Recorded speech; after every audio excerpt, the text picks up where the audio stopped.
증권사에서 가장 많이 쓰는 방식입니다. 실적을 활용하라. 이익 증가를 통한 분석이라고 되어 있고요.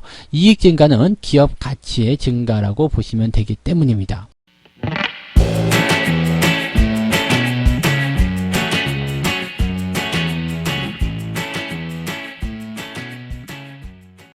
네, 반갑습니다. 성투사의 주식으로 부자되기 성투사입니다. 자, 오늘은 여러분들이 굉장히 궁금해하시는 그런 주제를 가지고 왔습니다. 어디까지 오를까? 목표 주가를 계산하는 방법. 사실 이 목표 주가라는 부분들은요, 어떻게 보면은 그 투자자들의 로망일 수도 있어요. 이 내가 투자할 주식이 어디까지 올라가느냐, 거기에 대한 부분이잖아요. 그래서 내가 지금 5천원짜리 주식을 발견을 했는데 이 주식의 목표 주가가 10,000원이야. 그렇다면 이거 뭐 더없이 좋은 그런 내용들 아니겠습니까? 그래서 이런 목표 주가를 계산하는 방법들에 대해서 어떠한 방법들을 사용하고 있는지, 또 정말 이런 것들은 믿을 수 있는 것들인지 이번 강의를 통해서 여러분들이 확인을 해보셨으면 좋겠습니다. 자, 강의를 일단 들어갈 건데요. 목표 주가 이 부분은 어떤 것인지 한번 먼저 살펴보도록 하죠. 투자의 목적지다라고 되어 있습니다. 투자의 목적지.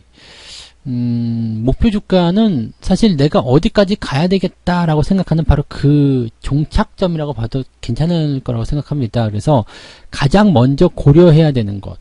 실제로 여러분들이 주식을 매수하려고 할 때 이거 5천원짜리 주식이야. 와, 싸다. 자, 와, 싸다라고 얘기하는 것은 왜 와, 싸다라고 하는 걸까요? 네. 그냥 와, 싸?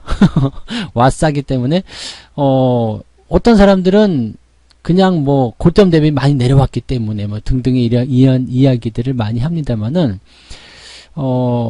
사실 가장 먼저 고려해야 되는 사항임에도 불구하고 우리가 그런 것들을 전혀 고려하지 않고 매매하는 경우가 많습니다. 주식 투자로 얼마나 수익을 만들지 먼저 생각해야 돼요. 그러려면 반드시 필요한 게 기준이라는 게 있어야 되겠죠. 네, 기준. 무엇에 대비해서 이렇게 저평가가 되었다라든지, 또는 이것은 왜 때문에 저만큼 올라가야 될 것이다 라는 얘기가 나와줘야 됩니다. 근데 많은 분들이 그냥 남들이 사니까 남들이 수익 그걸로 많이 냈대요. 엄청 올라갈 거래. 그 정도까지는 하죠. 엄청 올라갈 거래. 앞으로 대박 좋아질 거래. 네, 얼마까지? 글쎄? 네, 글쎄. 사실 이 얼마까지 올라갈 거다라는 것은 불확실한 부분이긴 합니다만은, 그래도 어느 정도 분석을 통해서 우리가 가깝게 다가갈 수 있다라는 내용이 오늘 강의의 내용이니까 잘 보시면 좋겠습니다. 만약에 이 투자의 목적지를 모르고 간다면 어떨까요? 가는 동안에 뭔가 흔들림이라든지 뭔가 충격이 온다든지 이러면 계속 흔들리면서 내가 딴 데로 가버릴 수도 있어요. 그러니까 내가 우리 그 빨간 망토 차차인가요? 빨간 망토 차차가 아니라 뭐죠? 그 빨간 망토 하면서 그 중간에 그 뭐예요? 그 빵바구니 들고 가는 그 여자애 있잖아요. 그 이야기. 할머니 집까지 가서 이제 뭔가 스프를 만들어주는 건가, 빵을 만들어주는 건가, 하여튼 가잖아요. 근데 가면서 중간에 늑대가 계속 유혹을 하죠. 실제로 그런 일들이 생길 수 있어요. 나의 목적지는 저기야 라고 딱 집어넣고 가면은 그냥 거기까지 그냥 가면 되는데, 가는 동안에 그냥 자꾸 이 목적지가 헷갈리게 된다면 흔들리게 되는 거죠. 내가 부산까지 갈 거야 해가지고 경부고속도로 쭉 가면 되는데요. 나 그냥 부산에 갈지, 아니면 중간에 뭐 대구로 빠질지, 아니면 뭐 대구도 가기 전에 대전에서 그냥 빠져버릴지 잘 모른다라면 그냥 갈 때마다 계속 IC가 나올 때마다 흔들리는 거. 이쪽으로 빠질까 저쪽으로 빠질까, 저기도 좋다던데 여기도 좋다던데, 이렇게 나올 수 있는 거죠. 그래서 이 투자의 목적지를 알고 내가 딱 어디까지 갈 것이냐고 딱 집어서 가는 거, 그것이 제일 중요한 포인트다. 가장 먼저 여러분들이 투자해서 해야 된다는 겁니다. 그래서 이 목표 주가라는 것은 어느 정도 계산을 해놓고 나면, 이 주식은 여기까지 올라갈 주식이야. 그래서 현재가보다 더 떨어지게 된다면 저평가니까, 더 싸졌네? 사야 되겠다.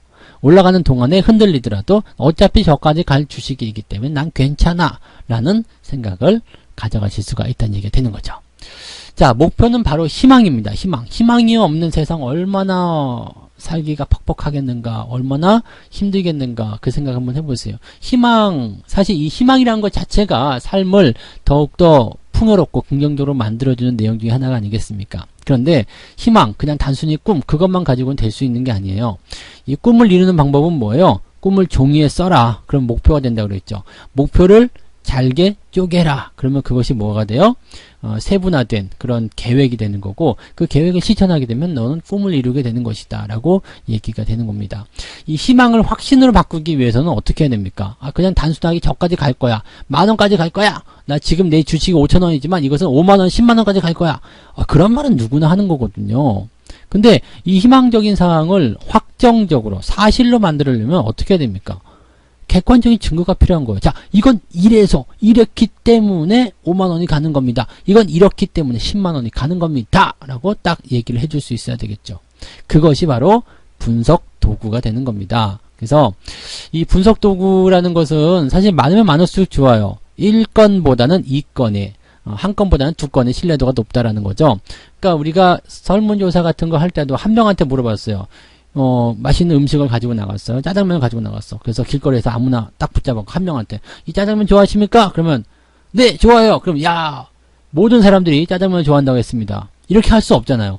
한 사람보다는 두 사람한테 물어보는 거야. 어떤 사람은 나 짜장면 싫어요. 네, 이렇게 얘기할 수도 있는 거잖아요. 어머니도 짜장면 싫다고 하셨는데, 그렇지 않나요? 어머니는 짜장면이 싫다고 하셨어. 네. 아무튼 뭐 그럴 수 있다는 얘기예요. 그러니까 이 설문에 대한, 이 표변에 대한 부분들은요, 많으면 많을수록 그 신뢰도가 높아진다고 보시면 됩니다. 그래서 최대한 많은 방법을 찾아내는 것, 그런 것이 가장 중점적이다라고 보시면 되겠고요. 오늘은 제가 그 많은 수많은 방법들 중에서 몇 가지 가장 보편적이고 가장 널리 쓰이는 것, 그렇지만 여러분들이 전혀 고려하지도 못했고 생각하지도 않았었던 그런 부분에 대해서 이야기해 드릴 거예요. 왜냐하면 많은 투자자분들이요, 그냥 이 목표 주가 자체를 계산하지 않고 그냥 들어가시거든요. 생각 자체를 하지 않아요. 그래서 가장 간단하게 하실 수 있는 방법이기도 하고, 또 증권사라든지 이런 쪽에서 가장 보편적으로 많이 쓰이는 방법, 한 2-3가지 정도만 이야기를 해드리려고 합니다. 그래서 그 외에도 많은 방법들이 있습니다만, 그런 것들은 여러분들이 이제 차츰 저하고 같이 강의를 통해서 찾아가시거나 아니면은 스스로 개발을 좀 해보시는 것도 괜찮을 것 같아요. 네.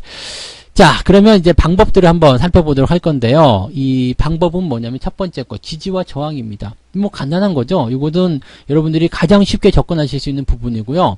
뭐 특별한 공부나 이런 것들 별로 없이, 네, 성투사의 지난 강의 한두 가지만 보셔도 충분히 잡아내실 수 있는 방법 중에 하나입니다. 지지와 저항점을 이용하면 얼마나 올라갈 것인지 알 수가 있다라고 되어 있는데, 이미 지지와 저항에 대한 강의는 지난번에 강의를 해드렸어요. 그러니까 성투사의 주식 배우기 이 재생 목록을 뒤적거리다 보면은 저의 강의가 나옵니다. 요거 하고요. 그 다음에 기대 수익률에 대한 강의가 있습니다.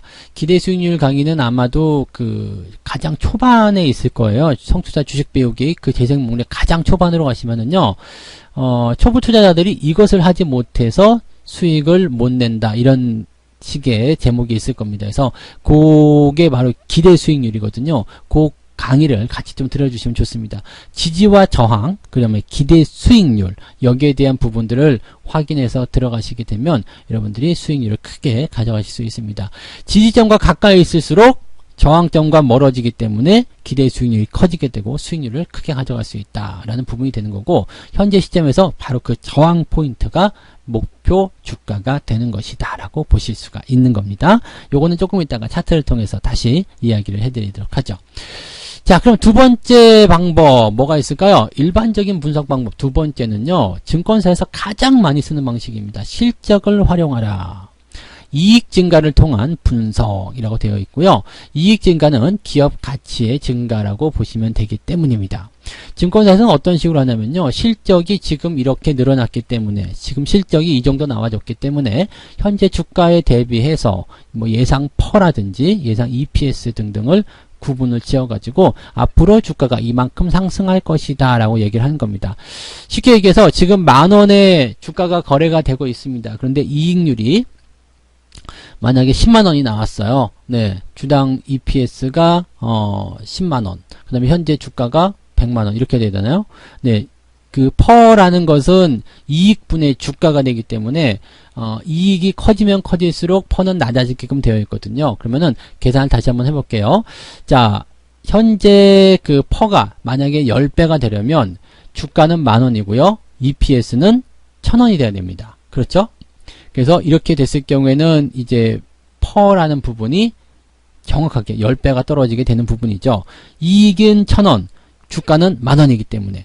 그런데 만약에 이익이 커졌어요. 이익이 커져가지고 이게 5,000원까지 늘어났어요. 그러면 퍼가 어떻게 될까요? 10,000원을 5,000원으로 나누니까 퍼는 2가 되는 거죠. 2배가 됩니다. 그러면 정상적인 퍼의 기준이 10이라고 쳤을 때 이건 2밖에 안 되기 때문에 어떻게 돼요? 실적이 늘어난 만큼 퍼도 낮아진 거죠. 그러면 어떻게 돼요?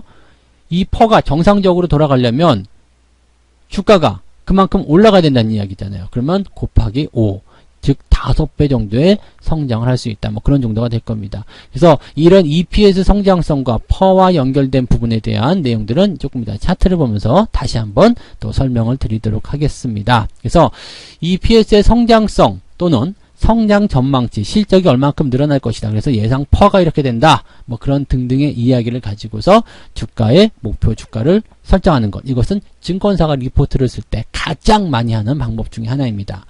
그러기 위해서는 일단 뭐 객관적인 데이터가 좀 필요하긴 하겠죠. 수주가 어떻다, 아니면 앞으로 실적이 얼만큼 늘어날 것이다 등등의 여러 가지 이야기들, 조건들이 붙어야 하긴 하겠습니다만은 이런 것들은 증권사라든지 아니면은 HTS에 있는 기업 정보 이런 것들을 통해서 충분히 여러분들이 습득하실 수 있기 때문에 충분히 여러분들도 증권사 리포트에 버금가는 그런 목표 주가를 활용하실 수 있다라는 것을 알고 가시면 되겠습니다. 자, 그 다음에 세 번째는요, 자산가치를 활용하는 방법입니다. 자산가치. 이 자산가치를 본다면 이게 PBR이죠. 주당 순자산, 그 다음에 PBR 이렇게 되어 있는데, 이 PBR은 청산가치라고도 불립니다. 청산가치가 뭐냐면 기업의 자산이 만약에 1억이 있어요. 근데 모든 그 주식의 그 총액을 다 합치다 보니까 이게 1억 원 정도의 가치를 가지고 있어요. 이 시가총액을 봐야 되겠죠.